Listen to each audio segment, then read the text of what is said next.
Oh, welcome to the Sharp Way. It's a bit past 7 p.m. on the East Coast, and it's Friday. And I've decided that I haven't done enough of these in a long time. I know I have been absent for many of you for many issues, and I apologize for that. I've been so busy trying to get other things done, but I thought, let me do an AMA and ask me anything, in case you didn't know what that meant, but I think most of you do. But the part that I wanted to start with was something that was bugging me, right? And usually when I get a bee in my bonnet, is that a saying still? It is now. I want to start with that, the thing that bugs me, the thing that got me thinking about this. And what got me started on this, believe it or not, was Andrew Cuomo. Yes, the former governor of New York. The former governor of New York was on Bill Maher last weekend, and I talked about that. And some people were upset at me. They were like, how can you say anything about him? He's a bad guy. He killed all these people, blah, blah, blah. And I agree with all of it. Because I told some people when I was speaking to him, I said, he was on Bill Maher and he was very good. He was. And people got mad at me. How can you say that? Because he was. The guy who got accused of grabbing people's butts and had to step down theoretically because of it, showed up and he said, showed up with a woman who wrote a book about how innocent he was. And I said, that's amazing. People got mad at me for that. My friends were like, wow, how can you say that? He's a terrible guy. Yes, it doesn't mean he's not talented, right? Because he's a bad guy, which he is, it doesn't mean he's wrong or bad or not talented. And the reason why I bring this up and why that has put a bee in my bonnet, without it to Roy Fenicho, he says, of course, I'll be on it, I guess. Yes. Yes, I'm on it. But there are so many bad things about this. One of them is if I simply make the bad guy the one-word story, right? He's evil, he's mean, he's this. I will then by default underestimate him or her. I will underestimate the person. So now I'm at a disadvantage. My emotion and trying to cut him out and go, he's terrible, he's bad, he's this, emotionally feels good. I feel righteous because I have insulted the person. But the problem is, now I underestimate him.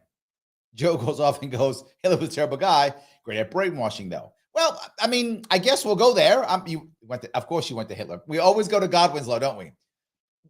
Just because he's Hitler doesn't mean he didn't say some things that were true, right? One of the things that he talked about, which is why people did support him, was he talked about how the German government in World War I screwed over the German troops. That is true. That's an accurate statement. But that doesn't mean you got to support him, right? It doesn't mean doesn't make him a good guy because he happened to say one thing that was right?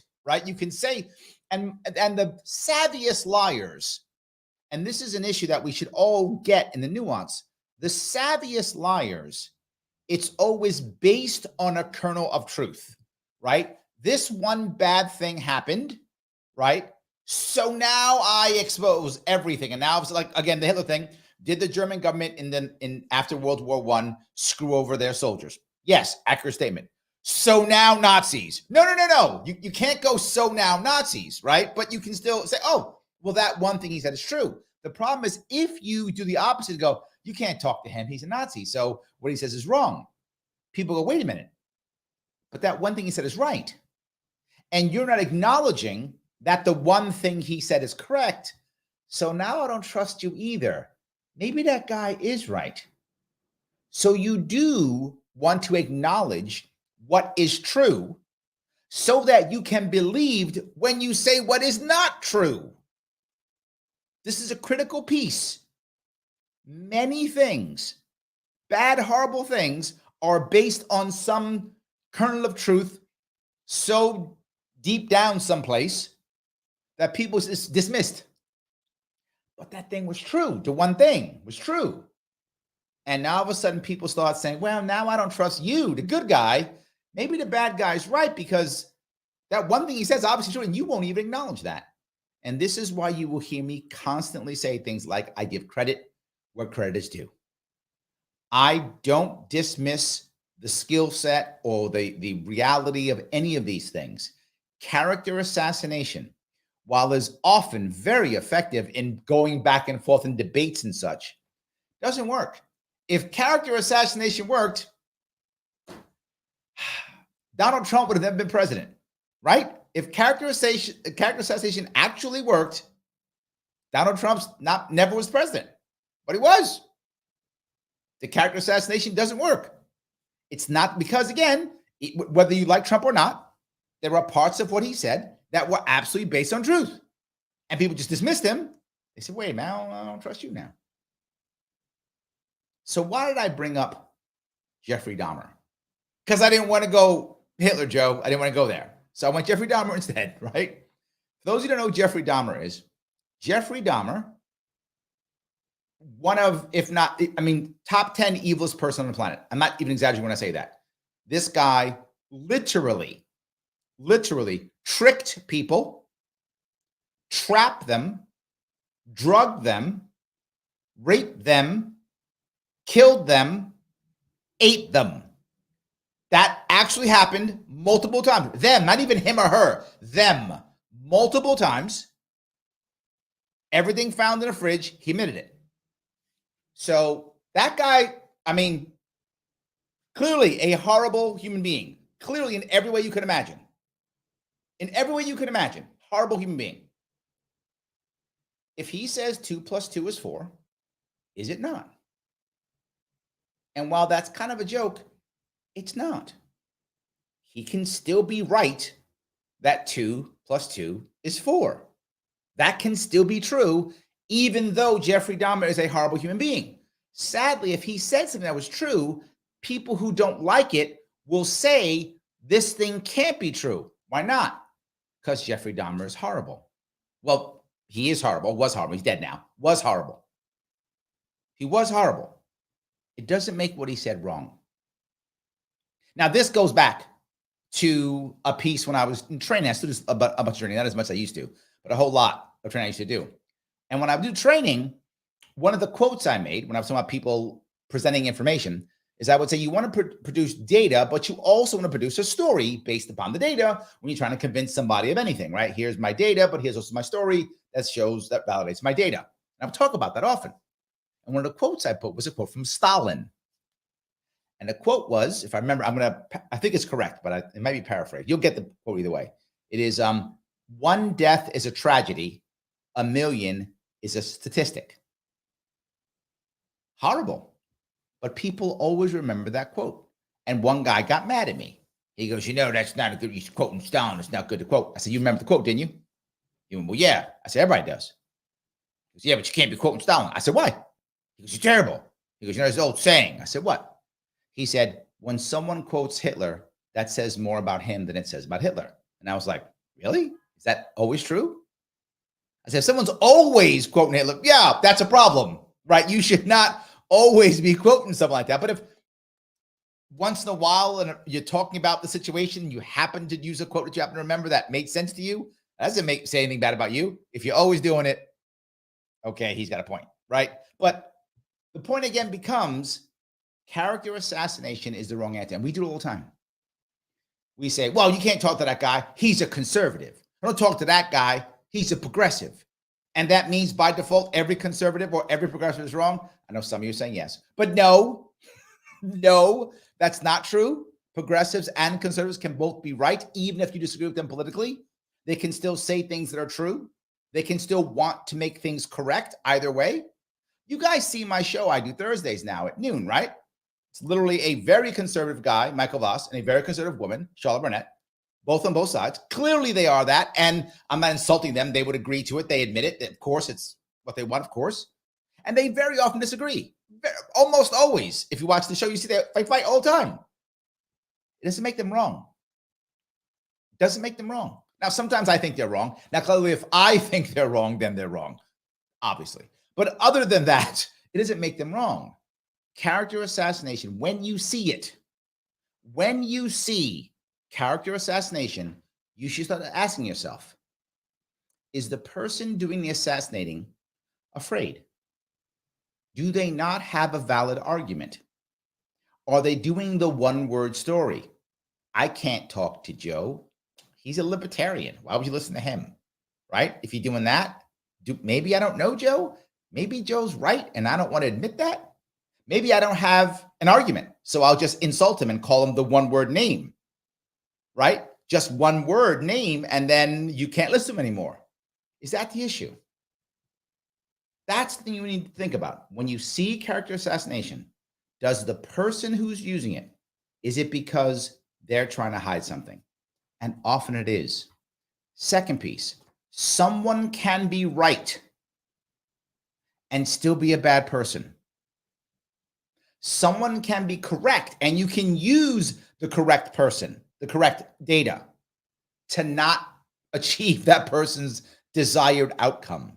I know I feel like I'm being a bit preachy, but that part bothered me tremendously. I see it all the time, and we do it constantly. Insults and character assassination can be effective in an argument and debate. It can be. You can win the debate because I insulted somebody. But you have to think, is it really what they're trying to, what are they really trying to get at? What are they really thinking about? That's what I wanted to bring up. So let me grab a couple of comments if I could. Shelly says, good evening, can't stay long but help. Thank you, Shelly. For those of you who watch this, you know that I get shadow banned horribly. And this is going to be, of course, demonetized, shadow banned as it always is. The way I get around that when I can, which is rare, it's when you guys like, comment, and share. So please do so. Like this if you can. It does matter. Please like.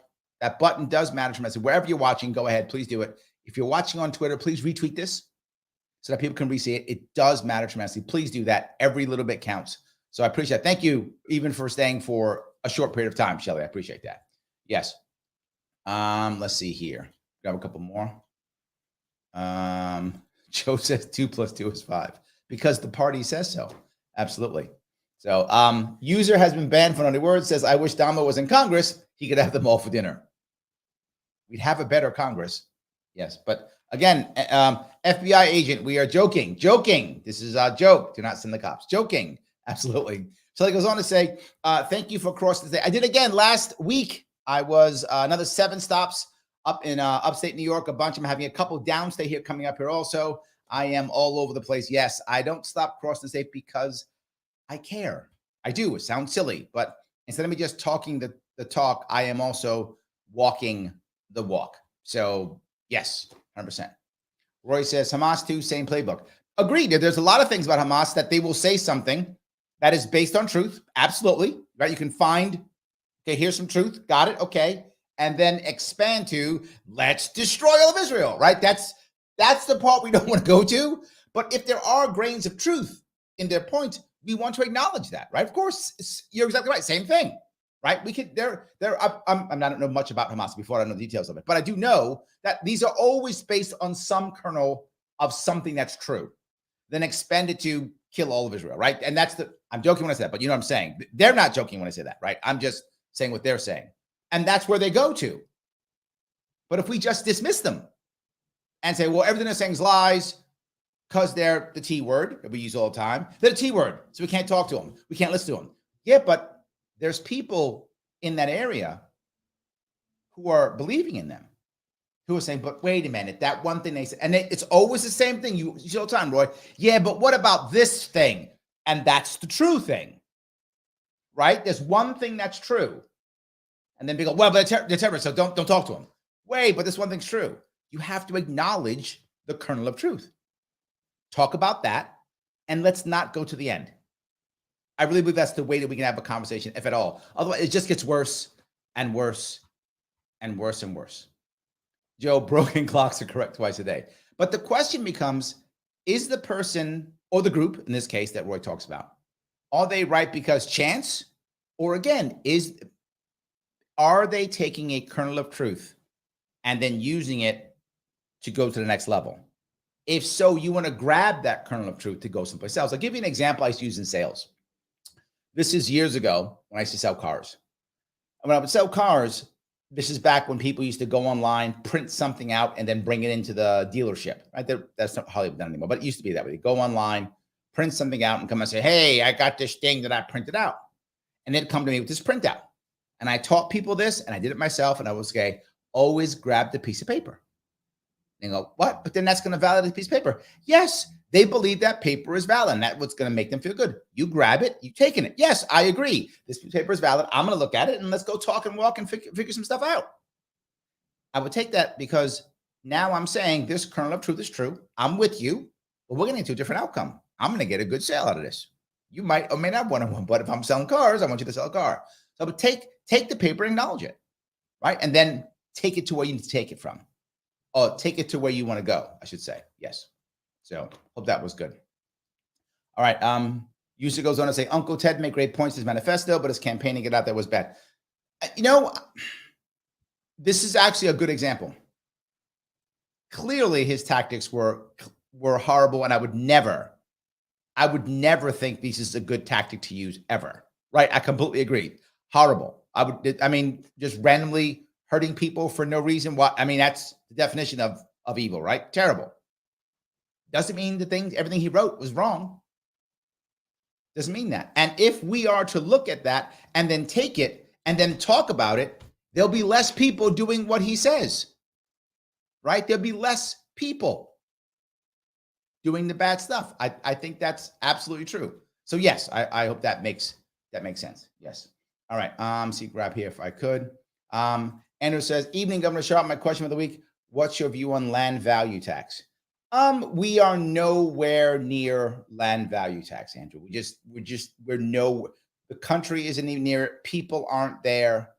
I don't think it's anywhere near where it could be. And in general, if I had to have a tax, obviously I don't like taxes, but I recognize we have them and we're going to need them for at least several generations. I mean, it's just, we're nowhere near being at some type of non-tax utopia, right? That'd be awesome if we can get there. And maybe one day we can get there somehow. It's possible. I'm not against the idea of it, but I don't want to go to land value tax because I'm still taxing land. The people own more of it will pay more, but it still allows people to own more land. It also means you never own the land. If in my perfect world, if I could get there, if it would be possible, again, this is a long time to get there.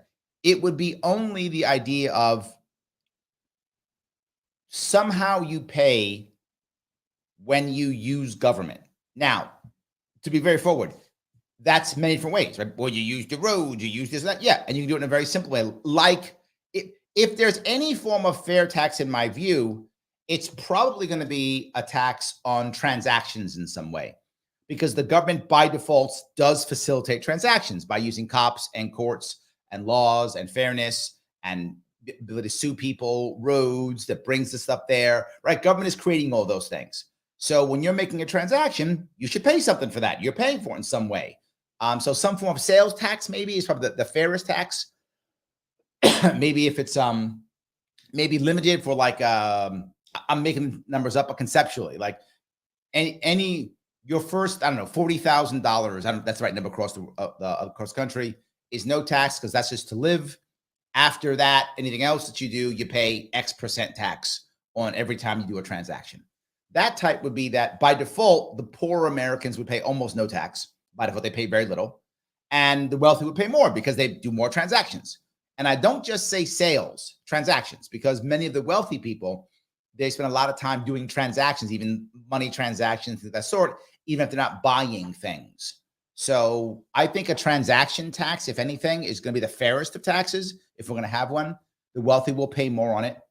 If you put a floor on it, then you put a floor on it, then the poor people will pay far less. And then you can actually own your home. You could own your house, right? With land value tax, you can't really own your home. You're always paying some form of tax in some way. And then how do you evaluate the land, right? This also goes back to who values the land.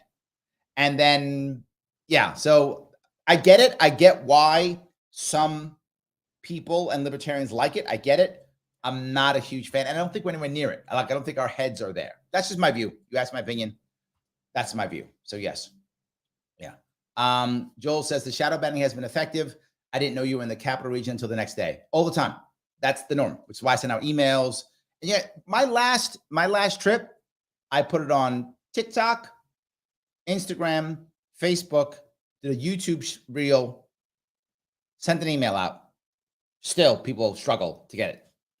I have 90,000 followers on Facebook, and my videos get several hundred views all the time. Still, and I spoke about this yesterday in my anger yesterday, that I began to be shadow banned when I was talking about how horrible the lockdowns were going to be before we did the lockdowns. I warned of the horror of the lockdowns and have the receipts that I was correct in everything I said. And while I was warning people, please don't lock down. If you remember me, I wasn't anti-vax. I wasn't I was just anti-lockdown, anti-mandate, anti-force. That's all I was.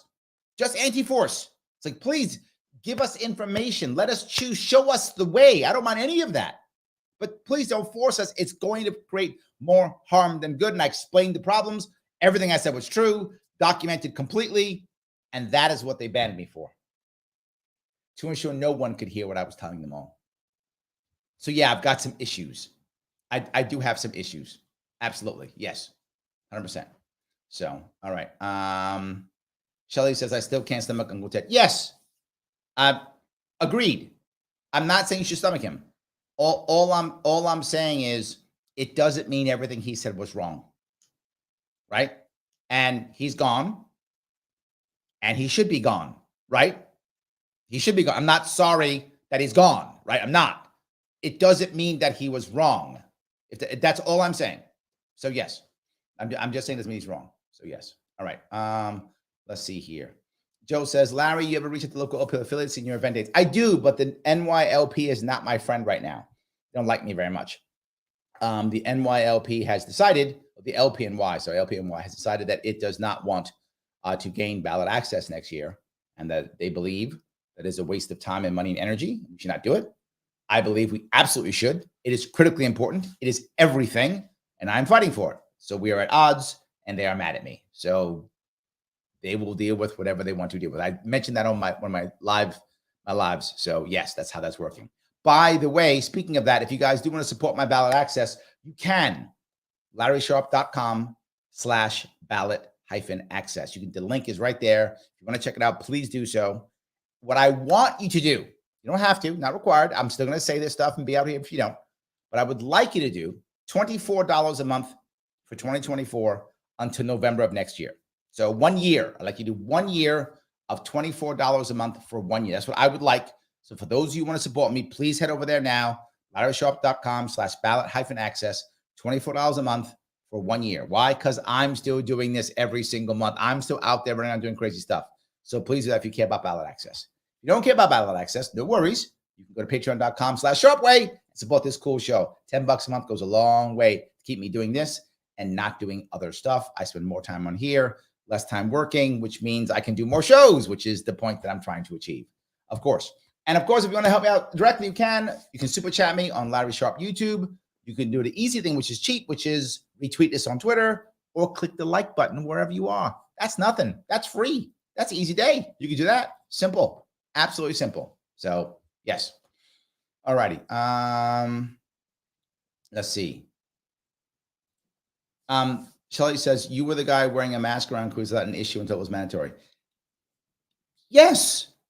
Right? Like, I got upset when they forced it, but there were some stores that wanted me to wear a mask when they came in. So I used to keep a mask in my pocket. Right? That's what you should do. I used to put a mask in my pocket when I'd walk around during that time. And some stores didn't care, and some stores did. If I go into a store facility, I put a mask on because they asked me to. There was no rules. Oh, you're scared, you're worried. Put a mask on. I'm not mad. Put a mask on, do my shopping, come out, to mask off, walk around, whatever. 100%. I still did it afterwards, but I was upset when it was the law. People were already doing it on their own. People weren't fighting. You didn't see battles in the streets. People were showing respect. They were fine. Some people cared. Some people didn't. Fine. We would have found out what was going to happen. And I think it was the right answer. I really do think it would have been the right answer going that way. So yes, thank you for that, Shelly. Yes, exactly. So Joe says, wait, what? A Libertarian State affiliate isn't interested in literally fulfilling its unique designation of a political party to run candidates for their affiliation? Yes. Yes, that's true. Yes. Dave says either 2 plus 2 is whatever the demo publicans in Washington say it is, or if you say 2 plus 2 equals 4, you are a racist that hates black and brown people, according to the left. Well, this is funny. There absolutely is a what I would say is a backlash from people making everything about oppressor versus oppressed. To be clear, there are absolutely times when that is absolutely valid, right? There are times when that's valid, but we have gone out of our way. In fact, I did a thing because I know right now Roy and Joe are going back about the Israeli conflict right now, and I brought up something that people on Dan Abrams' show. I'll probably put a clip out later on. I think I might have already put it out on YouTube already, but I brought the clip up. I brought up during one of those clips, and I said, what people aren't getting is why are so many people still so anti-Israel in this, even though Israel was attacked? Why are so many people so anti-Israel? And I said, one of the reasons is that many people in America, our mindset now looks at every single issue in the world. Doesn't matter what the issue is, whether it's I got a flat tire or a country was invaded. Our mindset has been, oh, no. This is always about who is big versus who is small, who is strong versus who is not strong. And whoever is big or strong is by default the oppressor and by default wrong. So the same people who would have been 100% behind Israel when there were 4 Arab nations attacking it are now 100% against Israel because now Israel's attacking Gaza. It doesn't matter the history. They don't care about the history at all. It means nothing to them. It is just who in their minds is bigger and who in their minds is smaller, and the big guy's wrong, period. Israel is bigger than Gaza, Israel wrong. And that may seem to some people silly or wrong or nuts, but I am telling you, there's a chunk of America that now looks at everything through that lens primarily. Like that's the number one lens. Everything else is secondary. History, secondary. Actual damage, secondary. Tertiary even. The number one thing is, how can I decide someone who is the big guy theoretically, right? And it's always relative to the other one, right? Israel isn't a huge country compared to Gaza, it is, right? So that's my point. These same people who you go back to 73 or 67, where now I got 4 massive Arab countries attacking Israel, would have been 100% on Israel's side. Now they, oh no, it's changed. So now Israel's bad. It's immediate, and it's a mindset that many Americans have, particularly youngsters, right? Particularly youngsters, they have that mindset that that's what everything is. So yes. Andrew says, no matter what religion, no matter their faults, murder is universal sin. Agreed. 100%. Yes. Roy says, 100% Larry, the ivory tower intelligentsia would be jailed and tortured in the very regimes they defend against Israel. True. Which is a democracy with racial/gender freedom unknown throughout the Middle East. Accurate statement. But again, in their view, secondary. Right? That's secondary. But yeah, I think you find a lot of people, particularly youngsters, who feel that way. Yes, that's why your Ukraine is different in their minds from Israel. Thank you for that. Yes, that's why, because Ukraine's little, Russia's big. So it doesn't matter. History, irrelevant, doesn't matter. It's irrelevant. What matters is little guy, big guy. Big guy is bad no matter what. Little guy is good no matter what. I think you see a lot of that now, which I don't think you saw a lot. I don't think you saw the same thing 20 or 30 years ago. I mean, from a small group of people, yes. But most of the huge chunk of youngsters did not think that way years ago. I know I was one of them. When I was 18, I didn't think that way at all. I didn't think that way at all when I was. So, yes. Gene says, if Liar's pants actually caught on fire, Congress would burn down. Maybe that's our new rule, Gene. Maybe that's our new rule, right? I like that. If you lie, we set your pants on fire. And that's it. Well, they've actually said this legally. It's okay for them to lie because First Amendment. I'm not joking. Like, courts actually said that. They actually said that. They were like, no. They can lie. It's First Amendment. I Guess. Shelley says, my family left Prussia in 1911. 2 World War later, as we were supporting Ukraine on the verge of a third World War. Look at that. Well, what now is what was Prussia, Shelley, right now is actually Poland right now, right? Is actually Poland. The East Germans or Prussian Germans basically don't exist anymore. I mean, they were basically wiped out. World War II basically wiped out any semblance of Prussia, Prussian, East German. There's hardly any of it. It doesn't even exist. I mean, the culture doesn't really exist. The people don't really exist. For those of you who don't know, in East Germany, when the Russians came in, they were horrible to the German civilians. Don't get me wrong. The Germans were horrible to Russian civilians. So it wasn't like this wasn't. I'm not advocating what they did. I'm just saying clearly the Germans did some stuff, right? When the Russians came, they were terrible. When it came to the French, the British, and the Americans, nowhere near as bad to the German people. I mean, they weren't great either, but they were nowhere near as bad. The Russians literally, they believe they were probably, and I don't know if this is how they document this, but they believe there was about 2 million Germans raped by Russian soldiers. Imagine how much that is. Imagine that. You literally you bred out Prussians forcibly.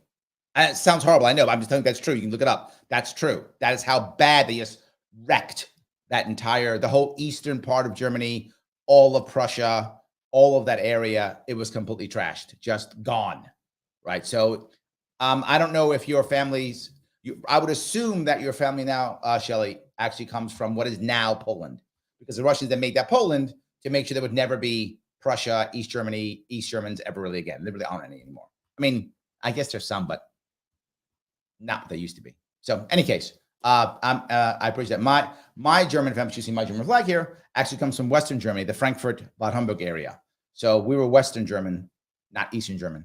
And my mom actually was raised in what was called at the time West Germany. It was actually called West Germany. Now, of course, it is Germany. So thank you for that.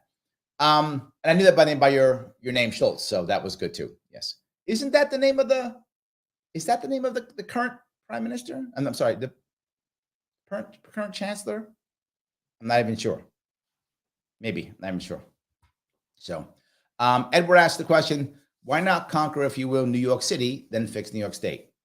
Well, I'm taking that into consideration. I am. My goal is to gain ballot access in New York State next year, right? And when I gain ballot access in New York State next year, I will do that through whoever is the presidential candidate that we have, right? That's how New York State works. New York State law is so broken that we have to run a presidential candidate to gain ballot access, even if you're even if you are a local, party, doesn't matter. That's how broken our group it is, and everyone says that. Yes.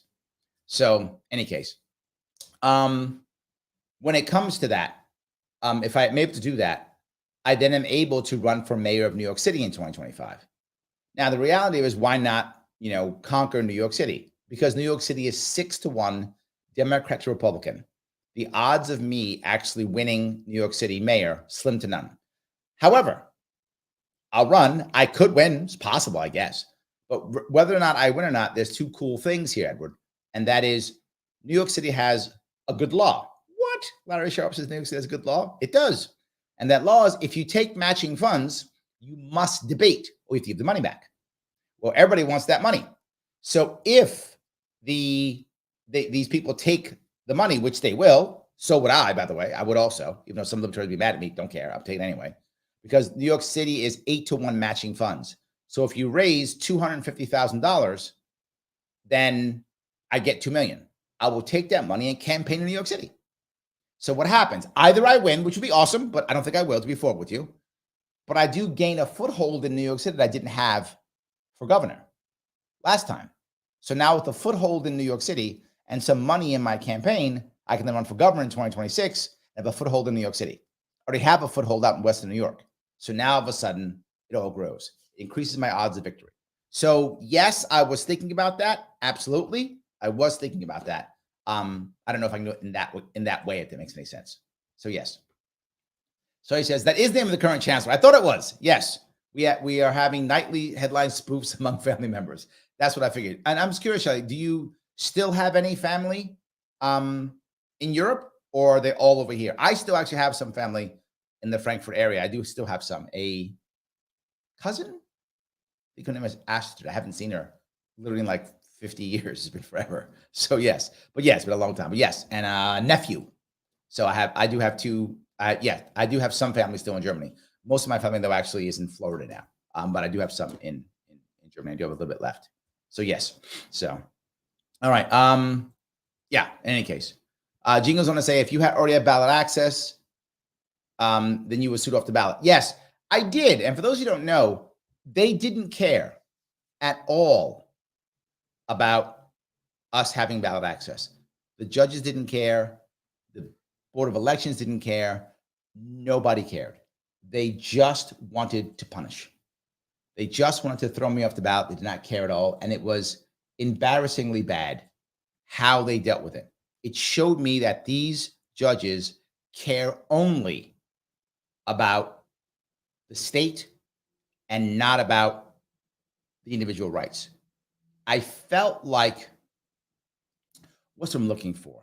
I felt like the prosecutor to judge pipeline is one of the biggest problems we have in New York State. Prosecutors support the state. I mean, it's sad they go, the people, they're not the people, they support the state, which is fine. It's their job. I get it. But if most of your judges are coming from that, then the judges are now coming from people who support the state, not from people who support the people. So yes, I am worried about that. And I think of all the things I learned, that was the most disappointing. I didn't want to believe that judges were that stuck in the political process, were that stuck in supporting the system. I didn't want to believe that it was true. And it is, right? It was hard for me to accept.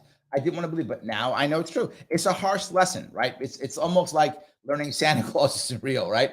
You just don't want to believe it. And it's the reason, though, why so many of our laws and bad laws only get knocked down at the Supreme Court, because New York State will just support anything. It doesn't matter what it is. They'll just support anything. So yes. All right. Shelley says, Board of Elections guy clutching that briefcase like his life depending on it. Yes, still sticks in my mind. And of course, judges making decisions without the contents of said briefcase.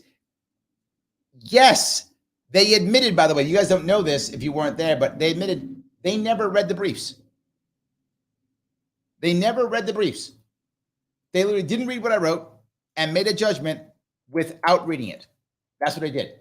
And admitted it. And nobody cared. You didn't bother reading your stuff, Larry. It's a no. What? What? Yes, it's a no. That was what they did. It drives me crazy, but it's absolutely true. So I appreciate that. Yes. All right. Let's see here. Let me go down to this piece here. Anthony says, it should be illegal for judges to be aligned to political parties. Their sole duty should be to interpret laws and rule based on the law.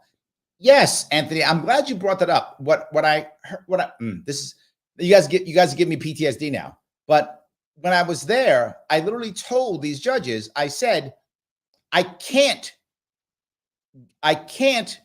go to the legislature to change this because they're the ones who made the law. When I got on the ballot, they're the ones who threw me off. The Democrats, Republicans, they're the ones in the Congress and in the Assembly. I can't go to them.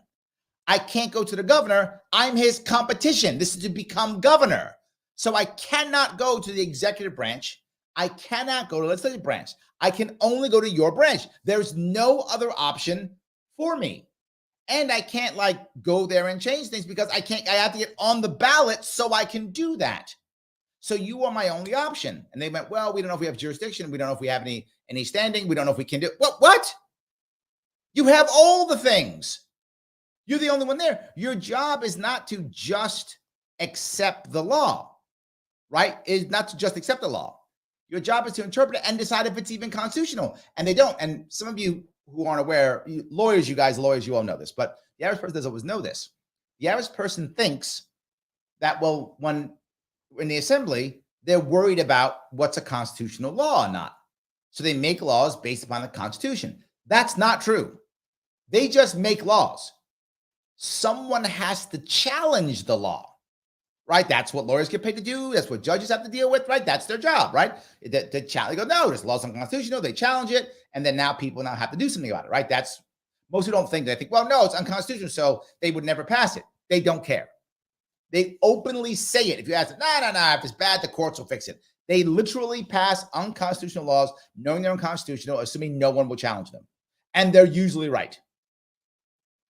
But now we need lawyers to attack these laws and go, no, it's unconstitutional. Now, what's supposed to happen, though, is when a judge sees a law and goes, oh, this law is clearly unconstitutional, he's supposed to do something about it. They don't. They only do something about it if someone challenges it. So if no one challenges the law, they don't do anything. So let me ask you, if all of a sudden it was a law, and I ask this question all the time. This is one of my most famous ones I bring up, or most popular one. I got to ask from Gary Johnson, believe it or not.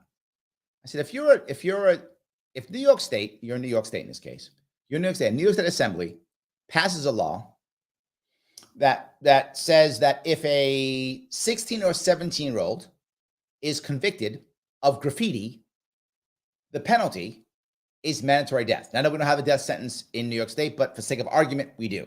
For the sake of this argument, we do. So the penalty is death, mandatory minimum, death. That is the law. So now you are a judge, and you're a judge, and you're in a criminal case, and this kid who's 17 years old gets convicted of graffiti. The law is you must sentence him to death. Do you do it? If you do, you are a horrible human being. Done. If you do, you are a horrible human being. The excuse, just following orders, well, we discussed who did that many years ago, right? That's not an excuse. And you're a judge. So you have the right to go, this is completely unconstitutional. This is cruel, unusual punishment. You don't murder people because they commit graffiti. That is completely unconstitutional. We're not doing it. Sadly, there are judges in this state right now who would do it. They would sentence him to death because the law said so. Well, my hands are tied. You're a judge. Your hands are never tied. Let me say that one more time. You're a judge. Your hands are never tied. What's the worst that happens? You go, this is stupid. I'm not doing it. Give him a year or whatever is the appropriate. I don't know what appropriate punishment is for graffiti, but whatever it is, sake of argument, it's a year in jail. What are you going to do? Remove your judgeship? That's not a thing. They're going to maybe roast you in the press for not sentencing a 7-year-old to death. Is that going to happen? Stop. That's not going to happen. Right? You would say something, you would do something. What's the difference in this case? In this case, this is going to be a little off topic, but I think you guys will get it. They're trying to throw Trump off the ballot across the country, right? Colorado now and a couple other states trying to throw him off the ballot. Is it South Carolina? A couple states are trying to throw him off the ballot. They're saying because of the 14th Amendment that he is an insurrectionist and therefore he's ineligible to be on the ballot in a state. You have to now not let him be in a ballot in a state. Now, do I care about Donald Trump? I don't. To be very, you guys know I don't care about Donald Trump at all. Doesn't matter to me. Personally, I hope he wins. Why? Why would I personally hope he wins? Because the argument that his people are using helps me. So you might go, oh, so you're a Trump supporter? If that's what it takes, then yes, because it helps me. Because their argument is you can't throw him off because it hurts democracy. Obviously, people want to vote for him. He was already president. He's winning in the polls. People want to vote for him, right? Obviously. So you can't, if you do this, you are literally, you're hurting democracy. That's their argument. If they win this argument, that was my argument. I said there are 500,000 people in New York State who vote independent every single 2 years, every cycle, every 2 years. And when you have no independent on the ballot, you are now disenfranchising them. You're taking away the democracy. You're doing it. And guess how many people, less people voted in 2022 compared to 2020? 500,000. And I said, if you get rid of me, there's 100,000 people who voted for me. So assuming any of them are still here, then they want to vote for me. And they said, we don't care. Done. Gone. Nothing. Go to hell, Larry Sharpe. Even though I was correct. Didn't matter. So if Trump gets on the ballot, maybe I got a shot one more time. We'll see. Maybe it would. So yes, Joe's is breaking. Larry Sharpe will show up on the ballot in New York. Well, kind of, yeah. To be selfish, Joe, it does help me. It does. I'm just being. I'm as always. I'm trying to be honest, right? To selfishly, yes, it helps my case. It helps my case. But if he loses and he gets thrown off the ballot, then it kind of reinforces what he did here. So yeah, you're right, Joe. Doesn't mean I want him to win. Doesn't mean that. Doesn't mean that. Does not mean that. But it does mean I do want him on the ballot. Shelly says I voted for you. Thank you, Shelly. A lot of people voted for you. I don't know how many because unless it goes past 2%, they have no need to count. So I'm only guessing how many votes I got by how many registered libertarians there were and what happened last time. I am guessing that we got about 20,000 votes, but I have no data on that. So take that for whatever value you want to think that. It's a guess. I'm guessing we got about 20,000 votes, write-ins. And again, I have no data. You can believe whatever you want. I didn't win and I didn't get 2%. That I'm sure of. I didn't win. I didn't get 2%. So it doesn't really matter what happened. But my guess is, and again, that's all it is a guess. So Joel says, New York citizens audit is attempting to have their day in court to get audits of election process. I'm afraid New Jersey will not listen. We're not careful of the laws. Yes, I like, and let me be very clear why I like what New York citizens audit is doing. It's not because I wanted to fight the election system. I mean, that's always a good thing, but that's not why. I like what they're doing because I don't know if you know the details behind it. It's a volunteer organization that's going in and caring. If we had more of that, our state would be better. Now, some people would do nutty things because people do nutty things. But if we had more people doing this kind of thing, even though one in a while some would be nutty, it's how it works. Fine, whatever. But more of this is good for us. It's good for our culture. It's good for our community, right? It's good for all of those things, right? It's nothing but good. I'm very glad they're doing it. I really hope that this gets something done, whatever that is. I'm not really sure what they really want at the end, but any impact is going to be valuable. So I am very happy about what they're doing. I support them. I've been to their events before. I support what they're doing. And I wish more, not just New Yorkers, Americans, but particularly in this case, New Yorkers would do things like this. Get together, volunteer. We want some change. Let's do some change. I love the idea of what they're doing. I really do. Guys, I'm going to ask one more time if you can. Click that like button. You're watching. You haven't clicked like. I don't know why you haven't. You're watching. You care. Also, if you're watching on Twitter, retweet this right now. Every retweet does matter. Every time you retweet it, it does matter. Please do so. If you're watching on YouTube and you want your chat to go to the front, you can always super chat me if you like. We're talking about me getting ballot access. You want to help out? You can. LarrySharpe.com/ballot-access. And I know you asking, Joe, why isn't this going through the LPNY? They do not have a ballot access fund. They do not want to do ballot access. I'm doing it. This is me doing ballot access. I'm the one doing it in New York State. If you want ballot access in New York State, you have to donate to me. Donate to them. We'll go wherever they want to go to. It will not be ballot access. Mine will be ballot access. If that's what you care about, that's where you donate. I would like you to do $24 a month for 2024 until November. 1 year, $24 a month is what I'd like you to do. If you can do it, please do so. If you can't, there's still two ways you can help. Number one, you can just show up. Show up in April, 6 weeks of petitions, get me some signatures. That's the way of doing it too. I'm happy if you can do that also. Show up. That does matter. I will let you know the exact date, where we're going to be. Show up. It does matter. That will be awesome. If you can't do that, there's a simpler way. Click the like button and share the stuff here so other people can see it. It does matter. Every little bit is important. So yes, that is the point. So yes. Okay. Joe says, I don't believe LPMO doesn't want ballot access. You know what? Maybe I'm incorrect in that use of that word. Maybe I'm using the wrong word here. Let me try to use the right word. And I explained it earlier, so maybe I shouldn't have done that thing. I'll explain it that way. They don't believe it's doable, and they believe it's a waste of time and money this year. So maybe that's a better explanation. I see that as they don't want it. That's how I see it. That's my opinion of it. How about that, Joe? That's my opinion of it. That isn't what they said. What they're saying is it's not worth it. We can't do it. Waste of money. That, right? That's it. I'm saying they don't want it. Because if you want something, you go for it. That's me. So I guess there is your issue. So I hope at least that makes sense what I'm saying. So yes. I think anyone should be able to run, party or not, do with boot on his head or nicely dressed liar. See, some of you don't know this. Printing ballots is a relatively new thing. Printing ballots isn't in the Constitution. It's not in a state constitution. It's not in the American Constitution. You're supposed to be able to vote for whoever you want. That's it. You vote for whoever you want. That's what you're supposed to do. So you used to come in with your own paper, or parties would produce their own sheets with the people's names, and you check the boxes and put it in the ballot box. That's how it used to be. You write your own name. I'm going to write. I want Joe to be president. Whatever. I put it in. Done. That's how it worked. Now they decided we're going to control the system by putting on the ballot versus not being on the ballot. Where'd that come from? That comes from political parties. Political parties aren't in the Constitution. They're not in the Constitution.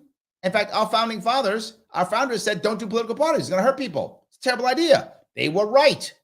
We don't ever listen to them. They were right. Right? This goes back to our first piece. We can't listen to them. They were slave owners. Therefore, everything they said was wrong. No, they were slave owners. That's true. Well, not all of them. Some of them were slave owners. Yes. Doesn't mean everything they said was wrong. So, yes. So, anyway.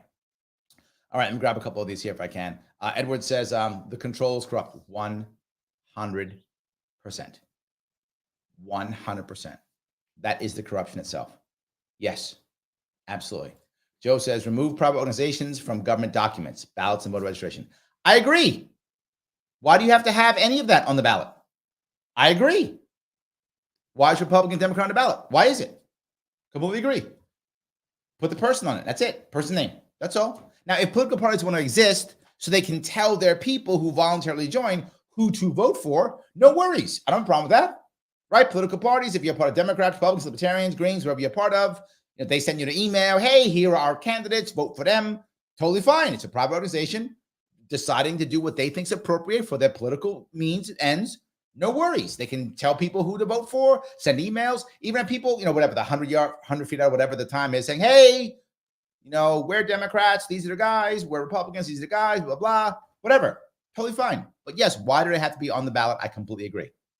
I completely agree. Yes, that is a good idea.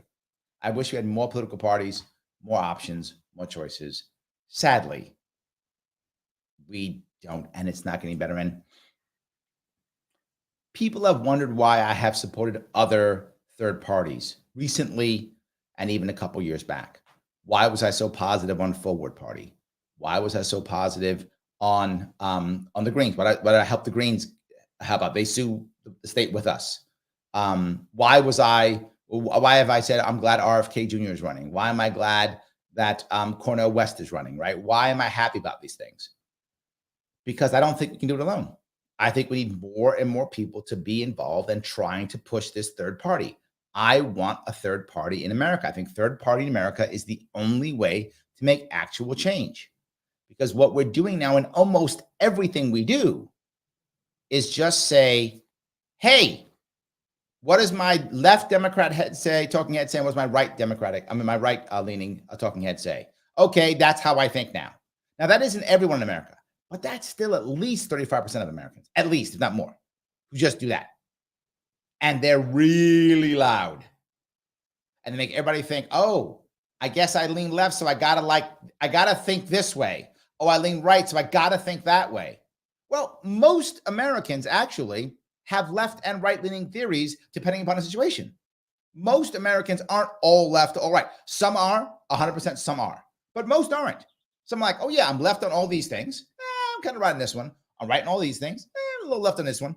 Most people are that way. You can't do that. Multiple parties allows you to do that, right? The third part, and I'll give you the other part. And Ed says third parties would be great, 5 parties would be better. Yes, but my point is, and I bring this up often, someone's got to break a hole so we can all run through. I wanted it to be me, and I hope one day it will be me. But if it's Cornel West, if it's RFK Jr., if it's Andrew Yang's Forward Party, good. Look, those aren't my parties. Those aren't my people. But if they get ahead and they make impact, no, libertarians get mad at me for this. Like, oh no, it's got to be libertarian. I don't care who it is. If Cornel West actually makes impact, if RFK Jr. actually makes impact, if Forward Party actually makes impact, if they do, we will benefit from that. Libertarians will benefit from that. So I obviously I'm biased. I want libertarians to be the ones who make the impact. I do, of course I do. But I will take RFK, Cornel West. I will take any of them, right? I will take any of them. Someone's got to break a hole in this system. Someone's got to get a foothold on the system as a third party. And then to your point, Ed, we can have a third, a fourth, a fifth party, right? Once one's in, the rest can come in too, right? They will. And they will want us if we are good to them, which I am, because they're going to need allies. See, they know what I know. And this is exactly what Shelley was talking about, what Gene was talking about. When I got ballot access, they saw something else that happened. For those who were paying attention, right? In 2019, after I got ballot access in 2018, we had 107 victories, libertarian victories in New York State. They were all local things. But that was a foothold. And whoa, 107, these guys are becoming real players. Huh. Okay, can't have that. Change it all. That's when we got thrown off. If they thought we were going to be a flash in the pan and then destroyed, they wouldn't have cared. But no, we actually made impact. They had to stop that. They had to end that. And they did. So my point is, we didn't have any allies because as Libertarian Party at that point, we alienated everybody. We alienated everybody, threw people out of the party. We were terrible as a party in New York State. We were just bad. We threw people out, purified the party, nothing but bad. No allies, terrible. Lesson learned. They will want allies. We will want allies. We need more people in that bridgehead. That's how we stop these two parties. So that is why I've more than once been okay with other parties getting on the ballot, other parties moving forward. I don't care. Anyone breaks a hole, we're going through. I hope it's me. I hope it's us. If it's not, I'm fine with it. Whoever it is, it is. No worries. So guys, I want to thank you so much for this evening. I'm glad you were able to give me a little bit of your evening, a nice little AMA, a chat. I know I haven't done many shows. I'm trying to do more. As you can see, I've been very busy, but just last night I did a show. Today, a show. I'll see if I can do another one coming up here soon. Probably Monday night too. I will see you all very soon.